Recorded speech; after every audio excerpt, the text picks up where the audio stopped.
sometimes you gotta pray for a victory. Yeah, I'm overzealous when I'm thinking about the cash flow. I never had no handouts, just came natural.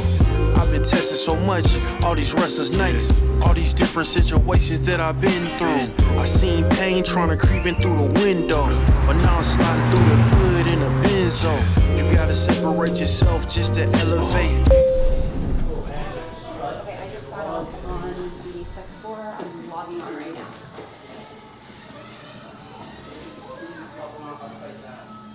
Anya told me that someone called last week to schedule and specifically said over the phone that it was YouTube that brought her to us. All of her friends are influencers. She's Egyptian. A lot of people like her content. She works for a lot of brands. She's the wife of the quarterback, a supermodel. She called, I think, after following Dr. Abba for a really long time and then seeing a female. Okay. The influencer piece, the press piece, is really tricky. People understand when something is a paid post or promotional, or they see an influencer post something and they know that they either got that item for free or are getting paid, whatever it is. One of the biggest challenges that we face here is that the work that we do can be undetectable. We do the celebrities that go on to become spokespeople for Crest, for Colgate, for whitening strips, and no one knows that really they have an aesthetic smile. We need people to help us tell our story when so many of our patients want to be private, and they can be, that's their right. So if we know that we're navigating the privacy piece, and there's so many myths around cosmetic dentistry just permeating the general public, like, what do? How do we tell the truth and take potential new patients on the smile makeover journey? And then add to that we have 4 offices, soon to be 5, and we want to make sure that we are one cohesive, consistent brand, that what you're getting in New York, you're getting in LA, you're getting in Dubai. Wait, hold on. New York, LA, Dubai. I feel like we're...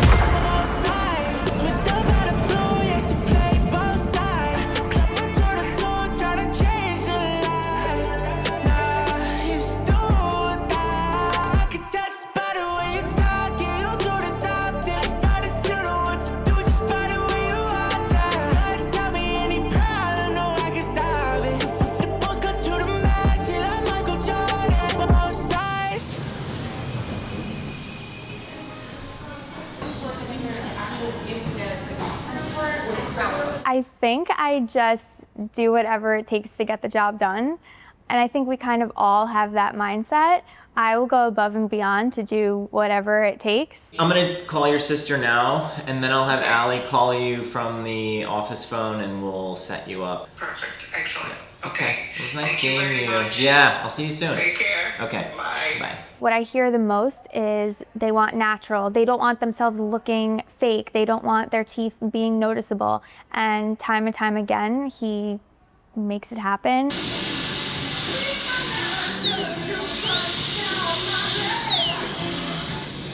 Bye.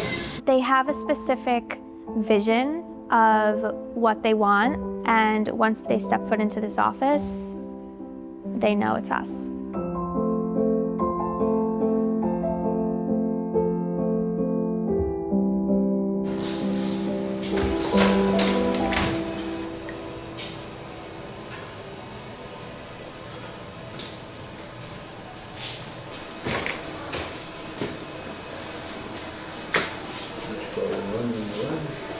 Deciding it's hard because...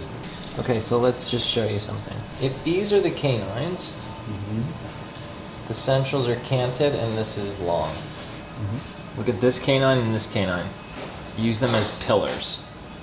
All right, they're both leaning in, and then your midline's right there. Yep. Now, look at these 2 canines. That one's leaning out, and that one's leaning in. This is in, good. This needs to come in, and then that needs to get shorter. Yeah. Okay. I am very confident in my abilities. but I also understand that I'm being taught by arguably the best dentist in the cosmetic and dental world currently. Having a mentor like that is really what can take you over the top. I think what really changed the game for me was going to Dr. Appa's symposium. For you to be successful and for them to accept it, and that is the only measure of success. If you love the case and the patient does not, it's a failure. So you're not doing it for yourself.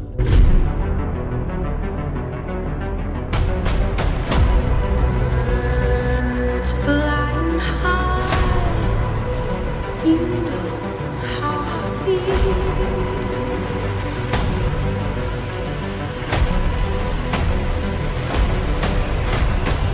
Is her midline correct? Do I need to change it? What is in the arch form? What is out of the arch form?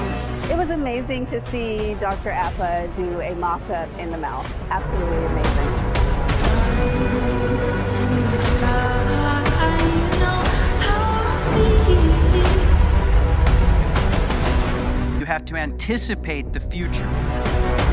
You first walk in and it's like it's a movie production. It's the first impression. It kind of just gives you an insight into probably how they run their practice. I'm so excited to be here. It's been a really interesting morning, really good tips. Wow, session 1 was amazing. Hearing Dr. Appa's backstory is so inspiring. First, it's the vision, and figure out how to plan it, what steps to take, and most importantly, you gotta execute. Honestly, he spoke about as true as I know him for the longest time, from the heart. And you really gotta give him credit, because he has worked so hard and he wants to turn it on to you. He wants to make you go ahead and feel the same way that he feels now. Sun in the sky, you know how I feel. Breeze drifting on by. Yeah, walking in on Thursday was extremely overwhelming. It was overwhelming, but then it was this strange feeling of comfort, because this is the energy that I wanted everyone to see. You can only imagine what it's going to be until you see it, and then you see it, and then it was kind of like a sigh of relief that I knew things were going to go well.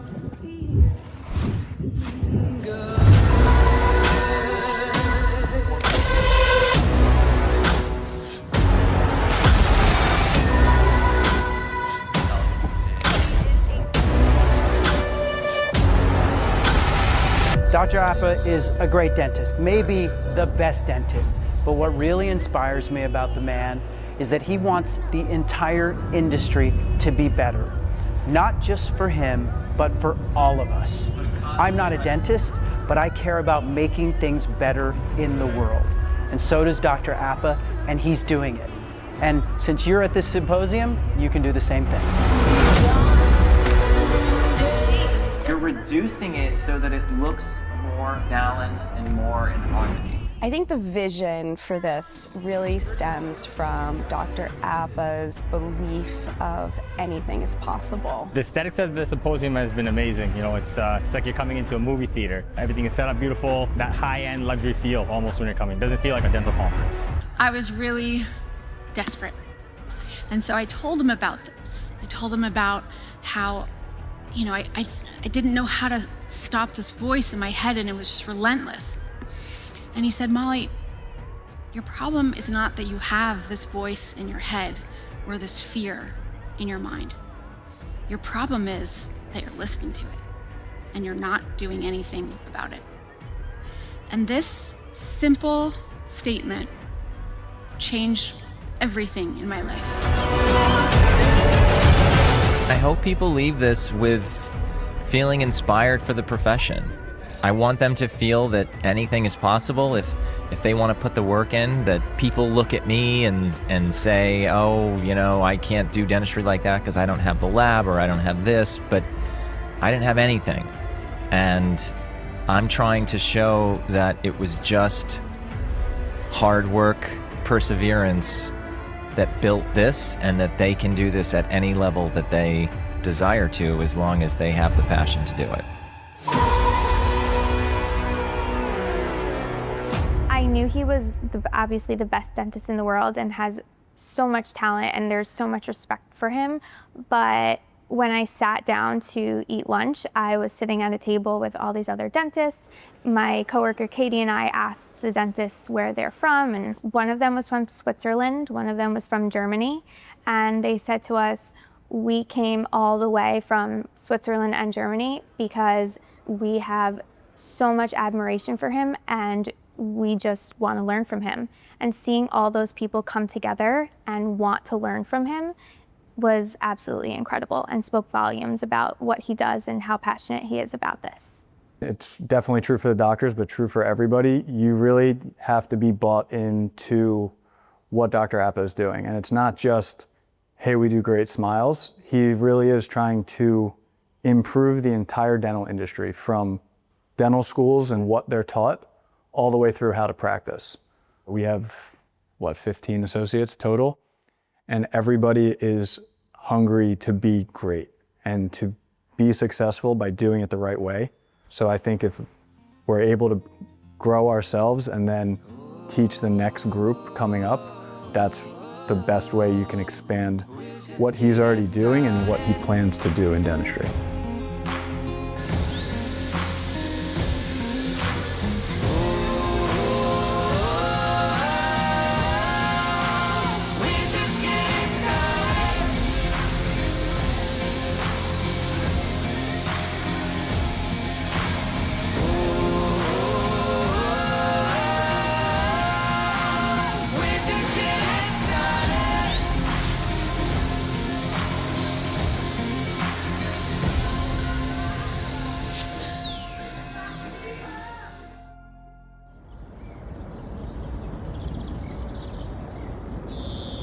Can we get hair and makeup in? Yeah, come on. I have makeup. Have you watched the episodes? Yeah, like all of them. In fact, I was like, I want to be in one of those. And this is your moment. This is my moment. From the beginning, me and Oscar started together. Brett joined us a couple months later, but when he joined, it was seamless. It wasn't like, oh, here we go, we have a third personality that doesn't fit, or someone whose ego is way too big. It was all just like, hey, this is how we do things. Everybody is on the same page and on the same team. Well, my name's Brett Stein. I was practicing in Boston for about 9 years. I kept an eye on Dr. Appa through Instagram, and I was always intrigued, not only by the quality, but the volume. You know, when I interviewed initially, I did like 2 or 3 interviews. The first thing that hit me was like, okay, it's way more than what I thought on Instagram. Everybody thinks he's like putting on this show, but really the show is capturing little bits of what actually goes on here. And whatever you think is going on, it's much deeper and way more intense than what you see on social media. Well, I went to the gym yesterday. My was ripped. What were you benching, 85 pounds? No, 25 on each side. 25 on each side? Yeah, but I was doing like sets of like 20. That's 95 of them. pounds. Yeah, but I was doing a lot of reps. That's less than a push-up. And I was mixing it with push-ups. So when I was in Boston, I was at 3 offices. I had 1 practice with my dad, 2 group practices, and I was basically doing all of the big cases. So that was implant dentistry, veneers, crown and bridge. I was doing a lot of comprehensive dentistry, but I wasn't doing it as efficiently. The difference that I'm doing here is that the entire team understands what it is I'm trying to do in the end. Here, you know, you really have this workflow that everybody follows, and it's maximized the efficiency. I mean, Dr. Appa's had so many reps, he knows where the efficiency lies, and he's been able to lay out this roadmap for everybody to follow. It's fun to do the type of dentistry that I was doing in a much quicker, better result. Oh, baby. That's a nice one. I knew that dentistry was being done at the highest level here, and I wanted to be a part of that. Were there any feelings of like giving something up to do this? I mean, you're always giving up possibly ownership, right? From an equity standpoint. But everybody, and I can only speak for myself, but I'm pretty sure it's the same for everybody. If you're doing something at the highest level, it's not necessarily about you anymore, right? Patients in general don't want it to be about you. When you're the provider, it's about them. It almost makes it easier for me to get the results that I want, to build the trust, when it's almost inherent or read between the lines that I'm clearly not the owner of the practice. So why am I doing this? Why do I care so much, right? And I care because I genuinely care about doing dentistry at the highest level. There's not a single person here that wants to do something on their own. There's not a single doctor here that is here to just get some experience, get some exposure, and move up and open their own office. Like, no, like we're here. Like this is our office. Whether you're a doctor, whether you are an assistant, whether you're a ceramist, whether you're the person that cleans the office, everybody here is motivated to come to work. When we're all sitting at the table together, it feels like you're part of a professional sports team.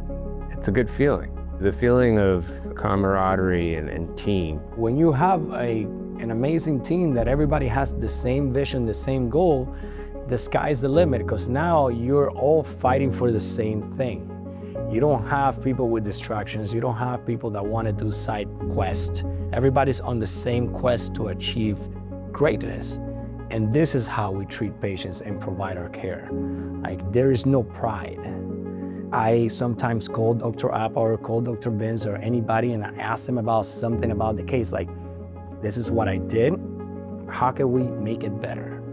And I want the guy next to me, the doctors next to me, and the assistants to also feel like that, and I want to empower them to be a better version of themselves. I'm not competing against anybody, I'm competing against me. I have all the tools to be able to be great here. And if I don't succeed, it's because of me, not because of them. The team that is supporting us is just as bought in and just as hardworking as us. Being able to count on the people around us is letting us flourish and get our spot in aesthetic and grow and treat more patients and get better outcomes. You know, all of our cases are getting better. All the temporaries are getting better. Chair time is getting less. And the cool thing now is we're seeing those initial patients, the 1 year post-ops, 8 months, 6 months post-ops. Now you're seeing the difference in patients' lives and how happy they are and how confident they are. So that, when you're seeing so many of those at scale, that makes you feel like, all right, this isn't just like a dream that he has that can't come to life. Like, we're seeing it every day. Happy patients, great outcomes. That's awesome to see the difference you make in someone's day-to-day life. I feel like we're getting in early on something that's really going to be great someday, and it's going to be interesting to think, like, 5-10 years from now, how big this company could be, and to think about the good old days when we were in on it early, That's awesome.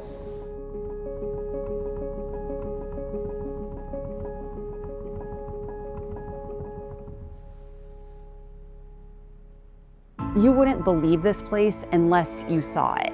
You have to be here to really understand what is happening and see the stories that can and should be told.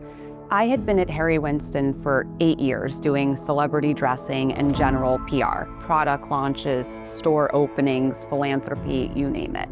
I was there for 8 years when Dr. Appa's recruiter reached out to me. And the minute I walked in, I understood why he wanted someone from the jewelry space and what his vision was around PR for this practice and storytelling. Just like a jeweler sits at a bench, our ceramists sit at a bench and they're designing teeth with the same care and craftsmanship and attention to design that you would put into the most spectacular Harry Winston diamond necklace. The way I felt at Harry Winston was, if you wanted diamonds, that was the best. That was the pinnacle of, still is the pinnacle of diamond jewelry. So I would go to fittings with celebrities and maybe they wanted chunky yellow gold pieces or really fashion forward jewelry. And so Harry Winston wasn't it. And that was fine, and I totally understood that. But if they wanted diamonds, I had all the confidence in the world that what I had for them was the absolute best. There was nothing better. And I felt really secure in that. It's the exact same thing here. If you want veneers, if you want aesthetic and functional cosmetic dentistry, this is the absolute best place to be. There is nothing better. And so people can come in or call and inquire, and maybe it's not what they want something different. But if restoring their smile, if a smile makeover is what they want, there is no better place to do it. I got happier. Look at me, my weight has come down, no blood pressure, no cholesterol. I mean, like, I'm in a place that I never thought I could be. To answer, is this really worth your investment? I would ask, do you believe that you are worth the investment? Because when I got to a place like within myself that I felt like I was worthy of the best, I just happened to be on Instagram one day a couple years ago. I was kind of looking at different people's smiles that I like. I kind of went down the rabbit hole and I found Dr. Apa. I live in the South and his original office was in New York, but I just took a flight. I flew to New York to get my teeth evaluated and then done. And then he opened up an office that was closer to where I live. And so now it's just a drive. From the time you walk in, we are talking, we are laughing, we catching up about family and all the things that are going on in our life that are important. And it's not just about the smile. It's literally, you know, me and Dr. Apa talk about like what my goals are, like what I'm working on. And I want my smile and just my overall kind of confidence to portray that very essence of me. And he gets that. He gets the total reason why we are wanting to create a smile the way that we're creating it. So we fell in love very fast and now we go together real bad. So he's stuck with me forever and ever. So this experience has been amazing.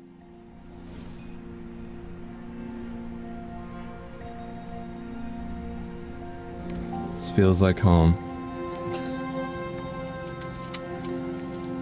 It really does. Welcome home. Miami has turned out to be phenomenal. The team is incredible. It's a testament to what a good team can do to a location. I think we have brought the business to a place where people want to be involved. We have added 20% more staff. We always wanted to do an APA aesthetic symposium, which we did, which was a huge success. We had our first graduating class at NYU from the APA aesthetic program, which was great. And we have a strong incoming class for next year.